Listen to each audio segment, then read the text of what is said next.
Somebody asked me what I felt about what was going on in this country and how things would unfold and whether I'm worried or not.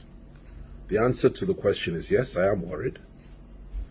And let me tell you what I believe is happening. There are four major forces in this country today. I'll call them four horns. Two are in the southwest. One is in the east. And the fourth one is Buhari, and he represents the north. Now in the southwest, you have two horns, very powerful, aggressive, focused, and very, very committed horns. In the persons of Gani Adams, who is the Ààrẹ Ọ̀nà Kakanfò, and the other is Sunday Igboho, who, by any standard, is the hero of millions. Exceptionally tough young man. Now, these two forces, they represent the heart, soul, and mind and spirit of the Yoruba people. They cannot be stopped. They're not politicians. They cannot be intimidated. They cannot be threatened. They're extremely focused, and both of them, if sufficiently provoked, the kind of mass following they have, their readiness to die for their cause, they're extremely dangerous. Thankfully, they're good men, and men that simply want a fair deal in a wider Nigeria for our people. Also men that are committed to the cause of Oduduwa Republic once it is clear that there can be no fair deal in a wider Nigeria. They're totally committed to that. In fact, they're simply waiting for the integrationists to offer a better deal. Outside of that, they're leaving. And when they decide to go, it would take a war to stop them. And they have the hearts of the people. In the east, you have Nnamdi Kanu. I know him, exceptionally tough, very courageous, and he has a massive following. Absolutely massive. I call him the third horn. I call him the Tiger of the East. Exceptionally tough man and inspirational. And if there is to be an election in the East or in Biafra tomorrow, he would win hands down. He has the hearts, minds, and souls of the people, and he's fighting for his people. Then you go up north, and you go, before I get to the president, you go to the Middle Belt. There's a man who's a good friend of mine. He was at Oxford. Brilliant man, Obadiah Malafia. Obadiah is not a freedom fighter as such. He's not a man that is committed to any form of violence, but he's a man of ideas, and his ideas are explosive, extremely inspirational. He's very focused. He's a brilliant intellectual, and his ideas and his intellectual contributions are more powerful than bombs, because he has ignited the sense of awareness of the people of the Middle Belt, the Christian minorities, particularly the northern minorities, particularly the Christians. And he is voicing their opinions and holding their corner and fighting their corner more than anybody else in the history of the Middle Belt, as far as I'm concerned. He's extremely, extremely focused. And he represents, in my view, the fourth horn. And it's a very positive horn, very strong horn, and it represents a hope for the people of the Middle Belt.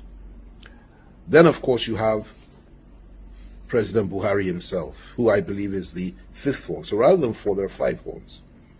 President Buhari and those that are with him, that support him, are also very focused and committed to doing what they're doing. And some of them understand the situation and are ready to adapt. Others are not. But that group collectively represents a very powerful force that cannot be underestimated. Within that camp, there are various groups. I mean, I won't go into that now. Some are more liberal and more moderate than others. But by and large, these are President Buhari's loyalists and his people. Now, these 4 or 5 horns are the ones that hold the destiny of our country. If they conflict, and if there can be no compromise between them at any point in time, and if we do not agree on a formula to avoid war in this country, if you cannot somehow assuage the feelings and persuade the Igbohos, the Adamses, and those behind them to try to be a little bit more understanding about what's going on and try to reach out to them in peace and in love and try to build that bridge, it would be a very dangerous situation we're entering into. The same with Nnamdi Kanu, and the same that the people that Obadiah represents in the Middle Belt. And that's all left to the forces that hold the state, that is Buhari's government and Buhari's people. Now what I have said so far may have lost most people, because it's really not for the less discerning and people that cannot think deeply. It's very profound what I've said, but they say a word is enough for the wise. The dumb may not understand it simply because they're not wise, but the wise will understand what I'm saying. And in a nutshell, what I'm saying is this: politicians may act and behave as if really nothing is happening and that things are in order and that we're moving towards 2023, and they are totally and completely besotted and obsessed with who will become president tomorrow, or at least in a couple of years. But what they fail to appreciate is that in 2 years' time, there may not be a Nigeria left if things go on as they're going now. And I kid you not, I'm very, very close to many, many politicians in this country. I've been involved for many, many years. And I have never seen this level of ethnic nationalism being expressed and being exhibited amongst the Yoruba people and amongst the Igbo people and amongst the people of the Middle Belt as I have today. In fact, it's so extreme that I'm sure it's far more so than even just before the Civil War. And that's what we're dealing with. And people like Igboho, particularly, and Adams, and Kanu, and Obadiah Malafia, and even Buhari himself have tapped into the power and the attraction of that ethnic nationalism. Rightly so, in my view. It can be used in a positive way if it's used properly. It's tapped into that, and there's nothing wrong with that. But where these ethnic nationalities are on a collision course, particularly when it's the Fulanis against the rest, or where the rest are saying enough is enough, and where the rest are saying that they are tired and they're fed up, and where the rest are saying that they will not be intimidated or threatened by anybody, even those that organize coercive arms of government and control the state, and where the rest are saying that, listen, if you consider us to be slaves, we will show you that we're not slaves. And you have people rising up in those areas, like the names that I've mentioned, like the horns that I've mentioned, to say we will defend the honor and the future of our people and will preserve the lives and property of our people no matter what. This goes beyond politics. This is about national survival. It's about the survival of our ethnic nationalities, and it's about the unity of our country.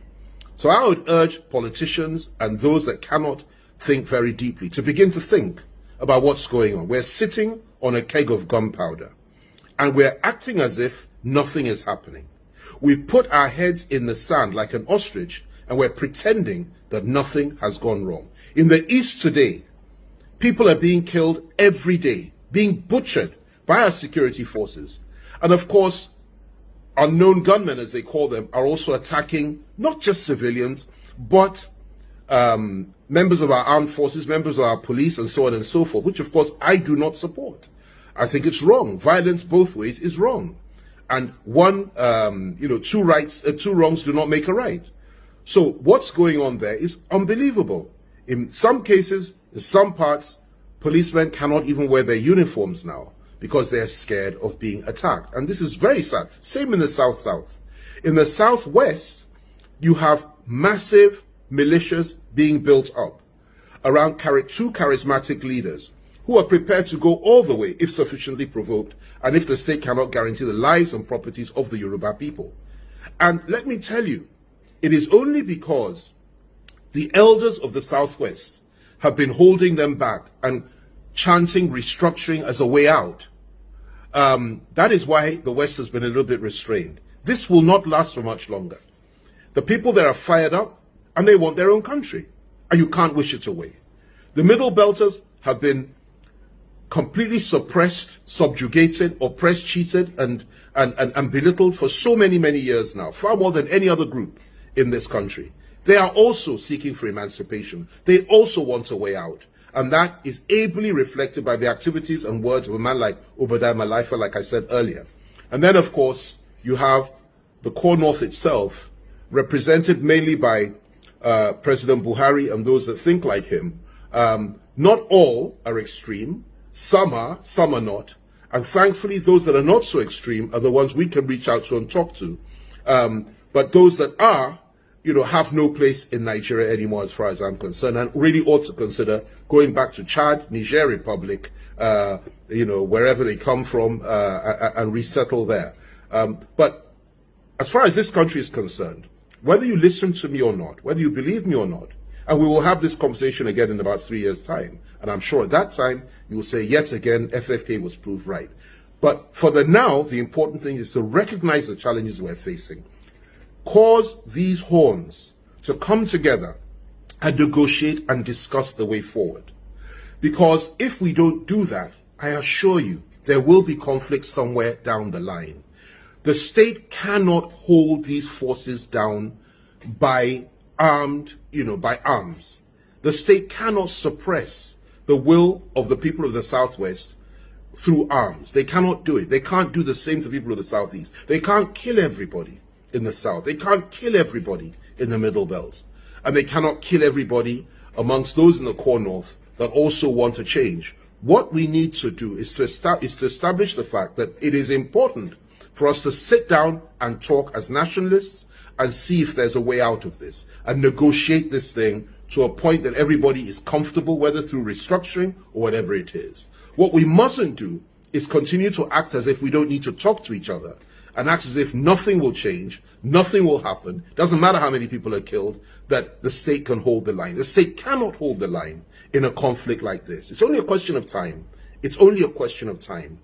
And the most important thing to recognize also is this. There are men of goodwill on all sides. We may disagree on Oduduwa, Biafra, Nigeria, or even an amalgamation of the 4 zones, the Middle Belt, the South-South, the Southeast, and Southwest coming together to form one country, and the core North going its separate way. Or we may have 5 or 6 separate countries at the end of it all. Or we may believe in an integrated Nigeria, which is restructured, we continue as one. It doesn't matter what you think. It doesn't matter what you feel. It doesn't matter where you stand on the way forward. What matters is that we must have peace. We must have dialogue. We must have understanding. And we must stop this idea that you can kill all those that are opposed to you and that you can wipe them off the face of the earth and crush the opposition and crush those that do not agree with you. This cannot work. We must talk. We must dialogue. That's the way forward. That's the only way forward. And that's my preferred option for the future for this country. I continue to trust God that we won't have a war, we won't have a conflict, but I assure you, as sure as I am, that night follows day and that day follows night. If something isn't done and we don't retrace our steps and we stop demonizing each other and killing each other, and the killing of the Igbos doesn't stop in the Southeast, the killing of Yorubas doesn't stop in the Southwest, the killing of Middle Belters does not stop, being killed by different people, whether Boko Haram, Fulani herdsmen, elements within the security forces, or whatever it is, whoever's responsible, at the end of it all, everybody will say to your tents, O Israel, they can kill us, but we also have the right to self-defense, and we will fight back, and we'll defend our people. And nobody can take that right away from anybody. So let's have this conversation again in about 3 years. We'll see who's right and wrong.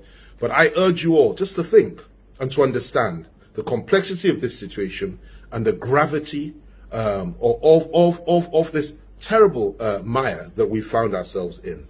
I pray for those that make these decisions. I pray for those that are in a position to help us achieve peace. And I call for dialogue and understanding on all sides, but with justice. There must be justice. Without justice, there can be no peace. There must be justice for the people of the Southwest, for the people of the Southeast, for the people of the South, the people of the Middle Belt, and justice for the people of the core North that have also been deprived by elements within the state and denied their rights. And there must be security. That is the way forward.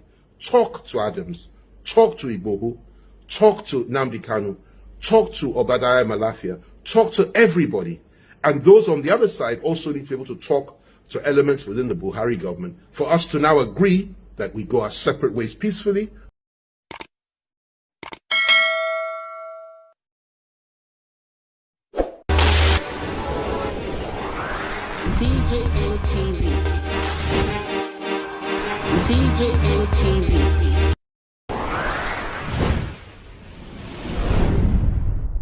People are people don't say no, they don't like us. Welcome to DJ TV. DJ TV. DJ TV. DJ TV. DJ TV. Some of the delegates and ask the question. DJ TV.